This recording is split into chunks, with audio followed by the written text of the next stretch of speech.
A palavra de Deus e abra na carta aos Hebreus, capítulo 9. Nós vamos ler o versículo 27.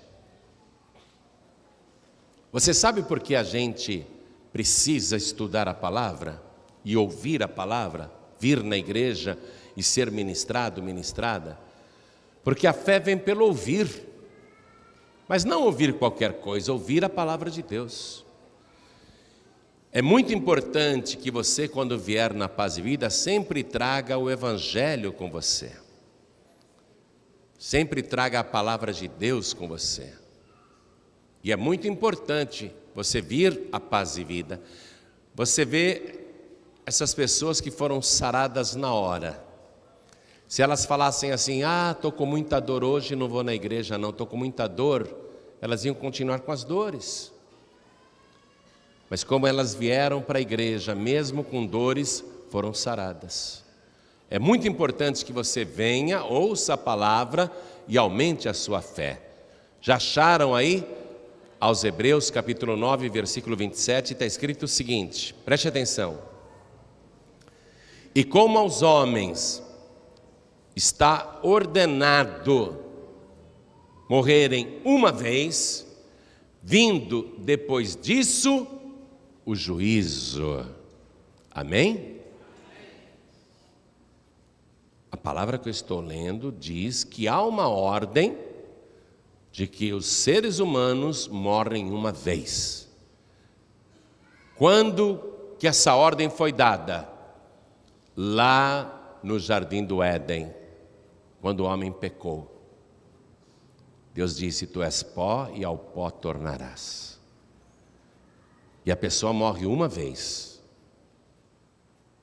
A pessoa não volta para este mundo para morrer várias vezes, reencarnando sucessivamente. Você já ouviu falar que alguma vez Adão reencarnou? Você já ouviu falar alguma vez que Abel, Caim reencarnou? Não. Porque está ordenado aos homens morrerem uma vez, vindo depois disso o juízo. Então eu vou ler de novo. Quero que você preste muita atenção. E como aos homens está ordenado morrerem uma vez, vindo depois disso o juízo. Morre-se uma vez.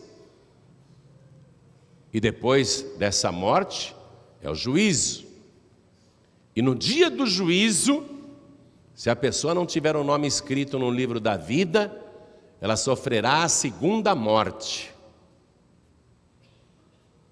Por enquanto, está ordenado aos seres humanos morrerem uma vez.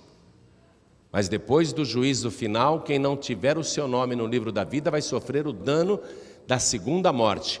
Agora eu leio mais uma vez Hebreus 9, 27, e você repete em seguida. Vamos lá. E como aos homens... E quando fala homens aqui, é a humanidade, tá? É o ser humano. E como aos homens está ordenado morrerem uma vez, vindo depois disso o juízo. Amém? Nós vamos falar sobre este assunto agora, a reencarnação. Tá bom? Mas eu pergunto, você crê na palavra de Deus? Quem crê na palavra de Deus? Então vamos dar para esta palavra a melhor salva de palmas. E enquanto você aplaude, abra a tua boca e diga, glória ao teu nome, Senhor. Bendito seja o teu nome, Senhor. Você que está à distância, você que está ouvindo pela rádio ou pela internet, ou assistindo num DVD, glorifique a Deus conosco aqui em Recife. Diga glória, glória, glória ao teu nome, Senhor. Continue glorificando.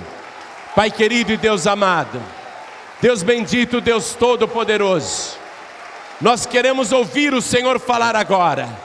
Vem com teu Espírito Santo e tome a boca do pregador.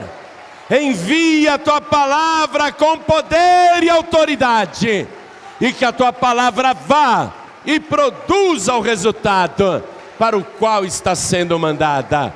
Em nome do Senhor Jesus. Diga amém, Jesus. Podem se assentar, por favor. Aos homens está ordenado morrerem uma vez, vindo depois disso o juízo. Mas como surgiu a doutrina da reencarnação? Como foi isso? Muita gente pensa que foi Allan Kardec que inventou isso. Não foi. A doutrina, ou o ensino, ou a crença na reencarnação surgiu 1000 anos antes de Cristo no norte da Índia. E naquela época, no norte da Índia, as pessoas que começaram a acreditar que quem morre, o seu espírito volta aqui na terra e reencarna, eles diziam que a pessoa, dependendo do que havia feito na vida, por causa dos seus atos bons ou maus, ela iria reencarnar melhor ou pior. Se a pessoa praticou coisas ruins nesta vida, ela poderia voltar muito pior. Ela poderia ter muitos problemas e levar uma vida muito sofrida para pagar a culpa de uma vida passada, o que eles chamam de karma. O karma é isso, culpas de vidas passadas, é assim que eles creem. Então, lá no norte da Índia, 1000 anos antes de Cristo, eles acreditavam que a pessoa que morria, seu espírito sempre voltava e poderia voltar num novo corpo humano, ou no corpo de um animal, ou no corpo de uma planta, ou mesmo em um inseto. Eles continuaram acreditando nisso, muita gente abraçou essa fé no norte da Índia, até que um dia surgiu um homem chamado Siddhartha Gautama, 600 anos antes de Cristo. Ele é conhecido no mundo inteiro como Buda. E Siddhartha Gautama pegou aquela fé na reencarnação e aperfeiçoou com novas doutrinas, novos dogmas. E Siddhartha Gautama colocou belos ensinamentos naquela crença. O budismo, como filosofia de vida e como também religião, é muito bonito, porque tem palavras boas, tem ensinamentos bonitos. E muita gente abraça o budismo e acredita em reencarnação, acredita que depois que ela morrer, ela poderá voltar, melhor ou pior, e que tudo dependerá dos atos praticados nesta vida. E se a pessoa nesta vida está sofrendo muito, os budistas acreditam que ela está sofrendo para pagar culpas de vidas passadas, é o karma. Muito bem. Então, Siddhartha Gautama, que depois seria conhecido como Buda, surgiu 600 anos antes de Cristo.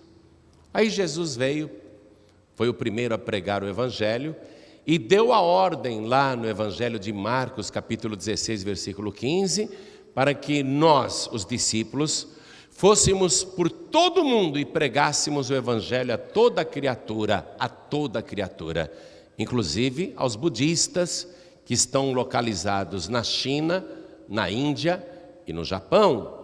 Muito bem. No ano de 1855 da nossa era, começou a acontecer uma coisa em Paris. A alta sociedade se reunia em salões nobres e, por divertimento, eles faziam mesas girantes, assim eram chamadas aquelas mesas girantes. Eles se reuniam durante um coquetel, uma festa, diminuíam as luzes, as pessoas se sentavam em volta da mesa, davam as mãos e colocavam copos e objetos sobre a mesa, e aqueles copos e objetos começavam a se mexer sozinho. Foi justamente nessa época, em 1855, que um professor, um pedagogo chamado Hippolyte Léon Denisard Rivail, um professor, um homem muito culto, começou também a frequentar estes salões nobres e entrou pela primeira vez em contato com as mesas girantes, que passaram a ser conhecidas também como mesas falantes. E este homem, chamado Hippolyte Léon Denisard Rivail, que era culto, ele era um pedagogo, ele era poliglota, ele ensinava física, química, matemática, anatomia, astronomia, falava 5 idiomas, além do francês, que era a sua língua, ele também falava holandês, alemão, italiano, inglês, era um homem muito capacitado. Ele ficou intrigado, como que esses objetos se movem sozinhos nessas mesas girantes, e sempre alguém acaba incorporando um espírito, e o espírito fala com as pessoas, e fala coisas das vidas das pessoas. Ele ficou procurando fraude naquilo e passou a frequentar as mesas falantes, porque sempre tinha alguém em volta da mesa que incorporava um espírito e falava. E numa dessas sessões de mesas falantes, o professor Hippolyte Léon Denisard Rivail escutou um espírito falar que já o conhecia de outra vida passada. Aquele espírito disse que antigamente, na Gália, o nome dele era Allan Kardec. E que eles eram amigos em vidas passadas. E o professor Hippolyte acreditou naquela informação e assumiu o pseudônimo de Allan Kardec. Ele acreditou no que o espírito ali na mesa falante disse para ele. Então ele adotou o nome de Allan Kardec. E ele, 2 anos depois, menos de 2 anos na verdade, ele lançou o Livro dos Espíritos, que acabou se tornando a base do moderno espiritismo. Como o professor Hippolyte era muito culto, ele era membro inclusive da Academia de Ciências Naturais, a Real Academia de Ciências, aquela obra, o Livro dos Espíritos, adquiriu ares de obra científica, mas não é nenhuma obra científica. O Livro dos Espíritos nada mais é do que um compêndio de perguntas e respostas, onde 2 meninas médiums, uma de 14 e a outra de 16 anos, eu vou dar o nome para você aqui, 2 meninas faziam perguntas e as perguntas eram respondidas e elas escreviam. O nome dessas 2 meninas os nomes eram Caroline e Julie Baudin. A Caroline tinha 16 anos, a outra tinha 14 anos. E aquele compêndio de perguntas e respostas, quando terminado, tinha tanta contradição, tanto conflito de informação, coisa que um espírito falava e depois outro falava outra coisa e não batia, que aquele livro dos espíritos teve de passar pela revisão de uma outra médium chamada Céline Jaffé, de 18 anos.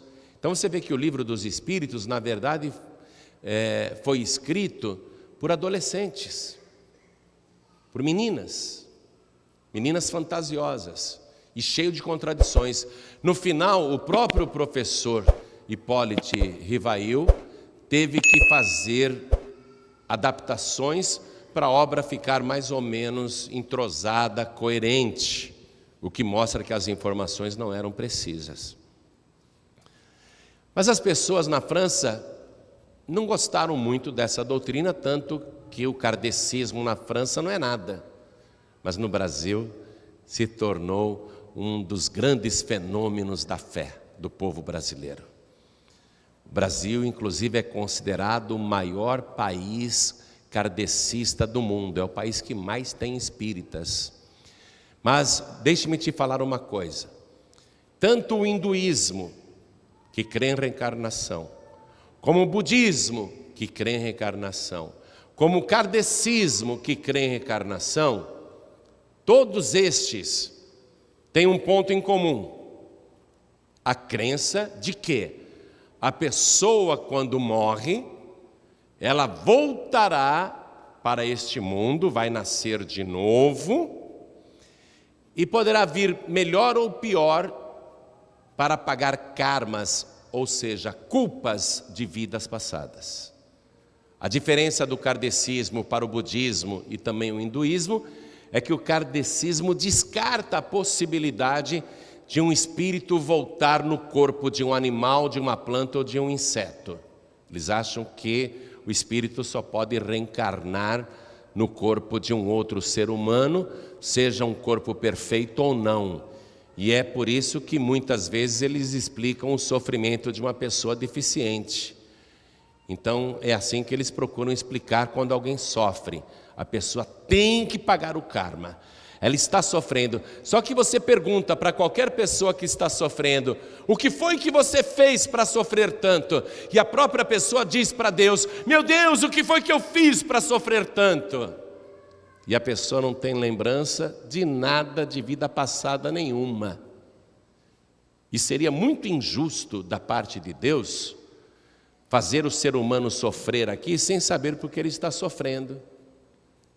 Deus é o justo juiz, e todo juiz, quando dá uma sentença, ele faz o relatório preciso para dizer: este réu vai ser condenado a tal pena porque fez isso, e foi tudo comprovado. Se os juízes humanos fazem um relatório preciso para dizer para o réu por que ele está sofrendo ou vai sofrer, você acha que o juiz dos juízes colocaria pessoas para sofrer aqui nesta vida, sem saber por que estão sofrendo, por culpas cometidas em vidas passadas? Pois bem, essa é a doutrina dos espíritos, essa é a doutrina da reencarnação. Allan Kardec, ele conseguiu melhorar até o budismo, porque a fé é praticamente a mesma, e Allan Kardec ainda pegou vários trechos do Evangelho de Jesus Cristo, como o Sermão da Montanha, parábolas e outras passagens isoladas, e lançou um livro chamado O Evangelho segundo Allan Kardec, que na verdade não é o Evangelho, não traz a vida de Jesus. E o Evangelho segundo Allan Kardec não explica e não fala nada, não comenta o sofrimento de Jesus. Allan Kardec não fala nada porque Jesus sofreu tanto, porque o sofrimento de Jesus é totalmente incompatível com o kardecismo. Se Allan Kardec tivesse que explicar o sofrimento de Jesus lá no Evangelho segundo Allan Kardec, lá no Evangelho segundo o Espiritismo, o Allan Kardec ia ficar zonzo e no final, se ele fosse sincero, ele diria: eu vou jogar fora a minha teoria porque ela é incompatível com o sofrimento de Jesus. O sofrimento de Jesus faz desmoronar todos os pilares do kardecismo. E qual é o principal pilar do kardecismo? Que o ser humano, depois de morto, volta a este mundo, encarna num outro corpo, nasce de novo para pagar culpas de vidas passadas. Aí você pergunta para qualquer espírita: o que você acha de Jesus? Ele vai dizer: Jesus é o espírito mais evoluído que já veio nesse planeta. É isso que eles falam. Mas eles não entram na questão da cruz, do sofrimento brutal pelo qual Jesus passou. Porque, preste atenção nisso. Se, segundo o Espiritismo, seja ele hinduísmo, budista ou kardecista, se segundo o Espiritismo a pessoa sofre neste mundo porque cometeu pecados em vidas passadas, a pergunta é: por que então Jesus, que não tinha nenhum pecado, e segundo o Espiritismo foi o espírito mais evoluído que já nasceu nesse mundo, por que Jesus, santo e sublime, sofreu tanto? Por quê? Aí eles engasgam, aí eles não têm explicação, aí eles vêm com aquela história: é para provar como a humanidade é má, o que a humanidade faz com os bons. Não, essa não é a resposta. Essa não é a resposta. Por que Jesus sofreu tanto? Porque segundo o Espiritismo, não é? Porque segundo o kardecismo, a pessoa sofre porque merece. Você sabe que Jesus encarnou nesse mundo, é ou não é? Jesus viveu neste mundo. Vamos usar uma linguagem espírita agora. Jesus encarnou nesse mundo. Aliás, está escrito no Evangelho de João, capítulo 1, versículo 1. No princípio era o Verbo estava com Deus e o Verbo era Deus. Todas as coisas foram feitas por Ele, sem Ele nada do que foi feito se fez. E nesse capítulo 1 de João está escrito: e o Verbo se fez carne e habitou entre nós. Então o Verbo se fez carne, o Verbo encarnou, Jesus encarnou. Aí eu pergunto para você, dentro da doutrina espírita, será que Jesus sofreu tanto porque tinha pecados cometidos em vidas passadas? Aí começa a desmoronar o espiritismo, porque nenhum espírita é capaz de dizer que Jesus teve pecados em vidas passadas. Aliás, a gente lê no Evangelho, lá no capítulo 1 de Lucas, versículo 31, que o arcanjo Miguel, ao anunciar para a Virgem Maria que ela ficaria grávida e que esse filho que ela teria seria gerado pelo Espírito Santo de Deus, pelo próprio Deus, portanto, santo, o arcanjo Gabriel disse para ela: pelo que, Maria? O santo que de ti há de nascer será chamado Filho de Deus. Então o próprio anjo anunciou que ele era santo, gerado pelo Espírito Santo de Deus, o maior Espírito do universo. Portanto, o santo Jesus já era santo antes de nascer. E ele iria nascer e continuar santo neste mundo. Nunca cometeu nenhum pecado. Os próprios discípulos de Jesus que conviveram com ele 3 anos e meio diziam: nunca se achou engano na sua boca, nunca houve uma fraude, ele nunca mentiu. Nós convivemos com ele, ele é santo. Quando Jesus andava aqui nesta terra, os demônios o viam e o reconheciam, e os demônios diziam: o que vieste fazer aqui, Jesus? Vieste destruir-nos? Sabemos quem tu és, o Santo de Deus. Até os demônios diziam que ele é santo. Quando José, amargurado porque a noiva dele estava grávida e o filho não era dele, o José pensou: vou deixar a minha mulher, a minha noiva, porque ela adulterou, ela me traiu, mas eu vou fugir, eu não quero mais. Naquela noite José teve um sonho, e o mesmo anjo que apareceu para Maria, apareceu para ele no sonho e disse: José, não temas receber a Maria como tua mulher, porque o que nela está gerado é do Espírito Santo. Ela dará à luz um filho, falou até o sexo da criança, e por-lhe-ás o nome de Jesus, deu até o nome que a criança teria. E a palavra Jesus é na nossa língua, em hebraico é Yeshua. Yeshua quer dizer Deus salva. E o anjo disse no sonho para José: porque este menino que vai nascer salvará o seu povo dos seus pecados. Então, Jesus nasceu, já era santo e viveu santo neste mundo para salvar a humanidade dos seus pecados. E a pessoa que crê em Jesus, ela tem todos os seus pecados perdoados. Olha só, todos os seus pecados são eliminados pelo sangue de Jesus, pelo sacrifício de Jesus, porque Ele salva o seu povo dos seus pecados. Se, na linguagem espírita, o karma é pecado de vida passada, é culpa de vida passada, então Jesus salva o ser humano da culpa que ele carrega. E se Jesus salva o ser humano da culpa e do pecado que ele carrega, é evidente que a pessoa não vai mais reencarnar, isso falando dentro da crença do Espiritismo.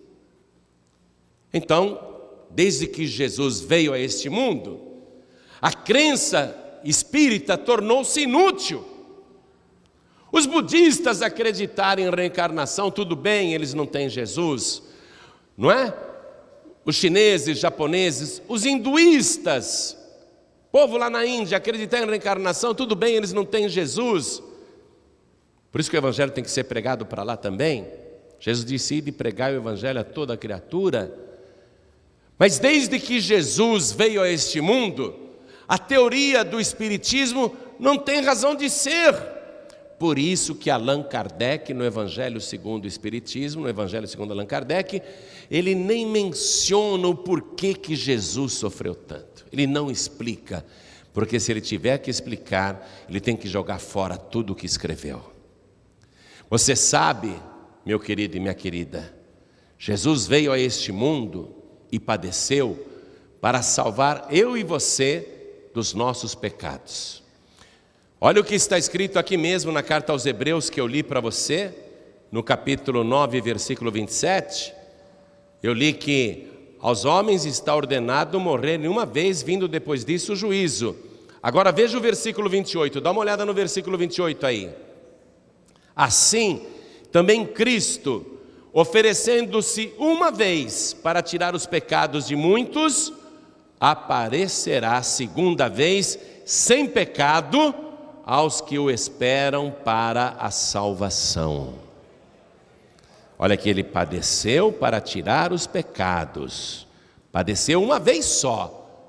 Tem gente que fala: se Jesus aparecesse hoje aqui na terra, iriam crucificar ele de novo. Não, ele padeceu uma vez só. Quando ele voltar agora, ele não vai vir todo arrebentado, torturado, ele não vai vir todo sofrido, não. Ele vem com o seu corpo que morreu na cruz, mas o corpo glorificado, cheio de glória, cheio de poder, montado num cavalo branco e acompanhado pelo exército celestial. E quando ele aparecer, todo joelho se dobrará diante dele e toda língua confessará que Jesus Cristo é o Senhor, para a glória de Deus Pai. Quando ele voltar, será cheio de glória, e ele voltará para aqueles que o esperam. Você não vai reencarnar, você não vai reencarnar nunca. A pessoa que morre acreditando que vai reencarnar depois de morta, tem uma grande decepção lá no Hades, e o diabo vai dar uma grande gargalhada, porque conseguiu enganar a pessoa. A pessoa achou que teria que ficar fazendo caridade. É bom fazer caridade, faça. Mas a pessoa achou que se ela fizesse bastante caridade, diminuiria o seu karma. A pessoa achou que se fizesse coisas boas, ela iria para um plano superior. E ela descartou o sacrifício de Jesus. Descartou o sangue de Jesus. Porque Jesus sofreu tanto para tirar o seu pecado, para tirar a sua culpa. E a pessoa descartou isso. Nós lemos em Isaías, no capítulo 53, e eu quero que você vá comigo agora. Isaías capítulo 53, nós vamos ler o versículo 10. Escute isso, que fala do sacrifício de Jesus.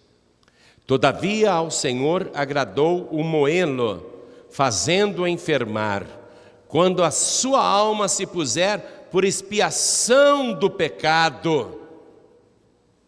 Olha, aqui era só profecia. Jesus ainda não tinha morrido na cruz, mas Isaías já explicava por que ele morreria daquele jeito. Porque a sua vida seria dada para expiação dos pecados, Você que é espírita, entenda karma.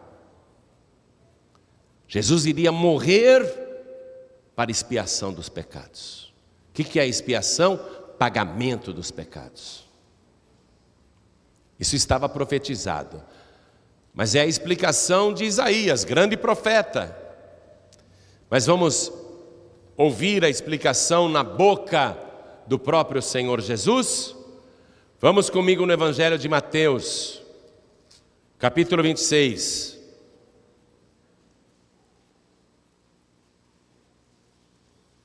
Na última noite de vida, Evangelho de Mateus, capítulo 26, eu quero ler o versículo 27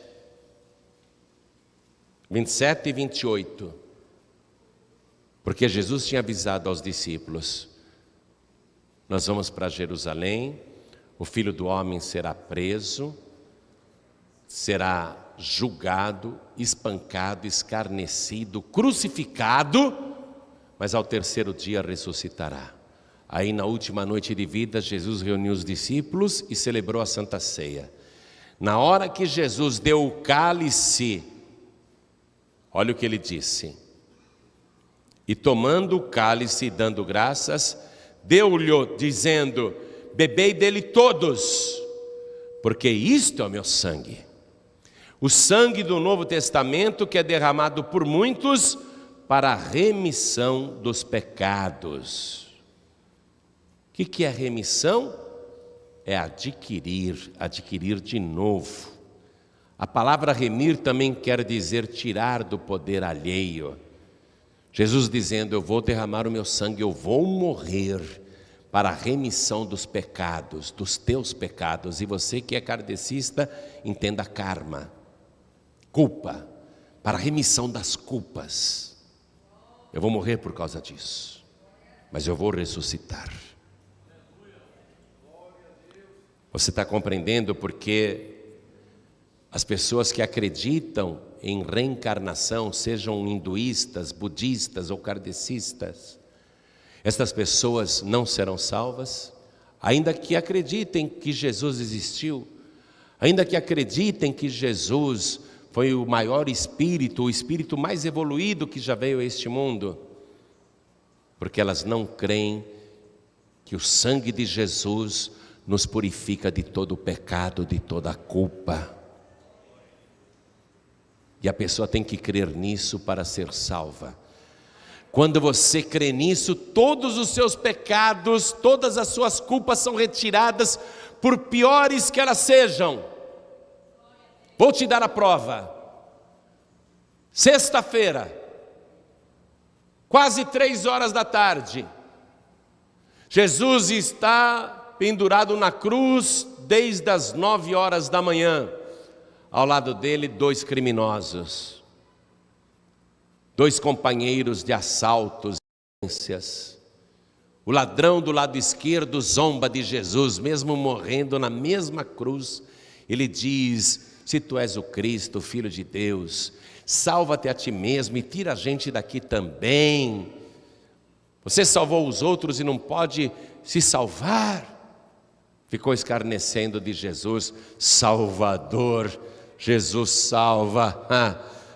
Salve-se a si mesmo e tira a gente daqui também. Salvador, Jesus quer dizer Deus salva. Salva então, tira a gente daqui.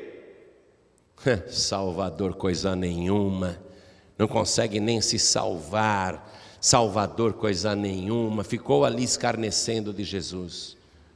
E Jesus em silêncio, Jesus quieto, esvaindo-se em sangue para a remissão dos pecados.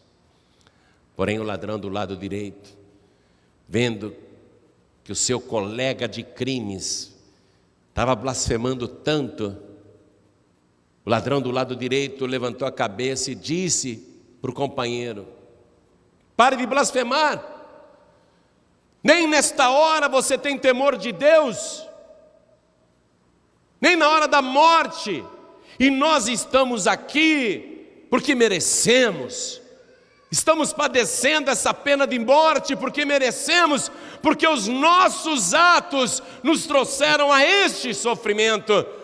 Mas este aí, Jesus, que mal que ele fez? Ele reconheceu que Jesus era santo, até aquele ladrão reconheceu que Jesus não tinha pecado. Que mal que ele fez para estar sofrendo tanto? Por que ele estava sofrendo tanto se ele não fez mal nenhum? Aí este ladrão do lado direito olha para Jesus e diz: Senhor, lembra-te de mim quando entrares no teu reino. E Jesus levanta a cabeça com tanta dificuldade, quase 3 horas da tarde daquela sexta-feira negra. Ele levanta a cabeça com tanta dificuldade, o rosto deformado, inchado, desfigurado, horrível. Ele levanta a cabeça com dificuldade. Ele olha para aquele ladrão que creu nele e diz: em verdade eu te digo, que ainda hoje estarás comigo no paraíso.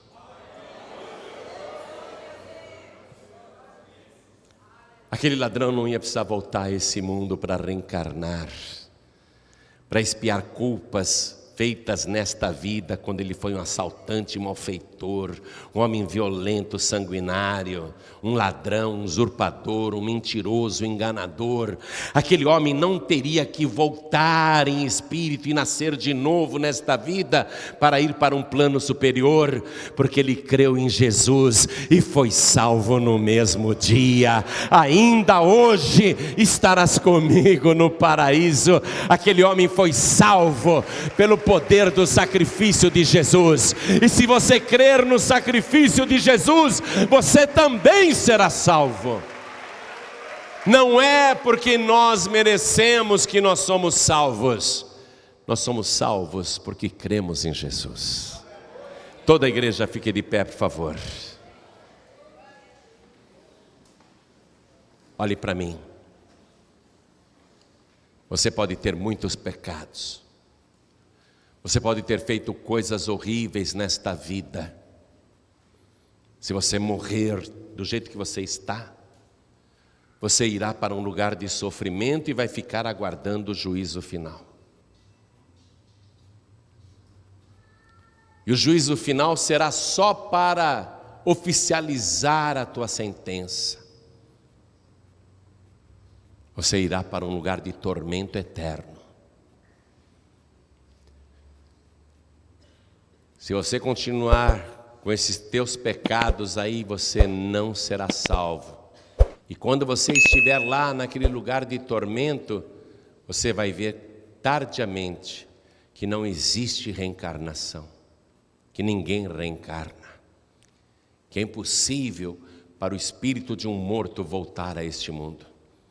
Os espíritos que falavam nas mesas girantes e falantes eram espíritos mentirosos, espíritos enganadores, demônios se transfigurando em anjos de luz para enganar os incautos, e muita gente é enganada.